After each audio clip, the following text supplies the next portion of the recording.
శ్రీ గణేశాయ నమః, శ్రీ సరస్వతి నమః, శ్రీ గురుభ్యో నమః. భక్తులారా, వ్యాసప్రోక్త మహాభారతం చెప్పుకున్నాం. ఇందులో భాగంగా నిన్నటి వరకు మనం ఆది పర్వాన్ని 80 భాగాలుగా చెప్పుకున్నాం. ఈ రోజున 81వ భాగం చెప్పుకున్నాం. ముందుగా వ్యాసుల వారికి నమస్కారం చేసుకుందాం. ఆంజనేయ స్వామి క్షేత్రపాలకుడికి కూడా నమస్కారం చేసుకుని సమర్థ గురు సాయినాథ్ మహారాజ్కి జయ అని చెప్పుకుంటూ ప్రారంభం చేద్దాం.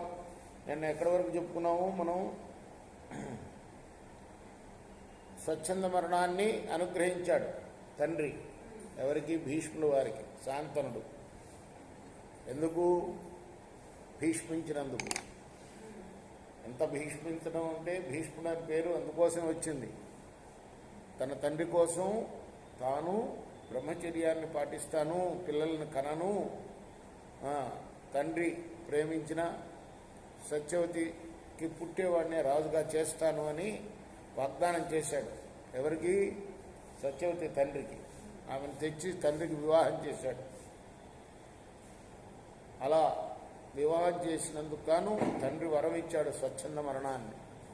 అక్కడి వరకు చెప్పుకున్నాం. సత్యవతి కూడా మరి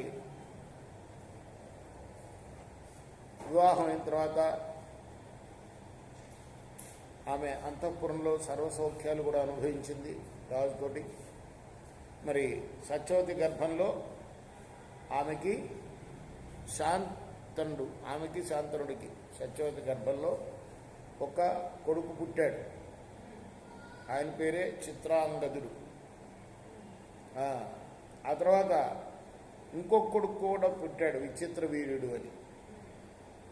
అయితే ఈ చిత్రాంగదుడు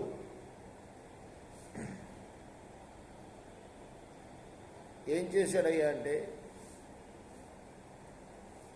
మొత్తం రాక్షసుల్ని, తర్వాత మనుష్యుల్ని, దేవతల్ని కూడా లెక్క లేకుండా దాడి చేసి ఓడిస్తూ ఉండేవాడు. యుద్ధాలే పని రోజు.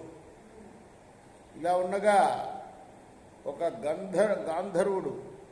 గంధర్వరాజు, ఇదే పేరు గలవాడు, చిత్రాంగదుడు అనే పేరు గలవాడు, వాడితో యుద్ధం చేస్తూ చనిపోయాడు. మరి ఆ తర్వాత పుట్టిన విచిత్ర వీరుడు ఇంకా బాలుడుగానే ఉన్నాడు, చిన్నవాడే పాపం. అయినా కూడా భీష్ముడు అతన్ని సింహాసనం మీద కూర్చోబెట్టి తల్లి సలహాతో, సత్యవతి సలహాతో పరిపాలన కొనసాగిస్తూ ఉన్నాడు. ఆ తర్వాత మరి ఆయనకి యవ్వనం వచ్చిన తర్వాత అప్పుడు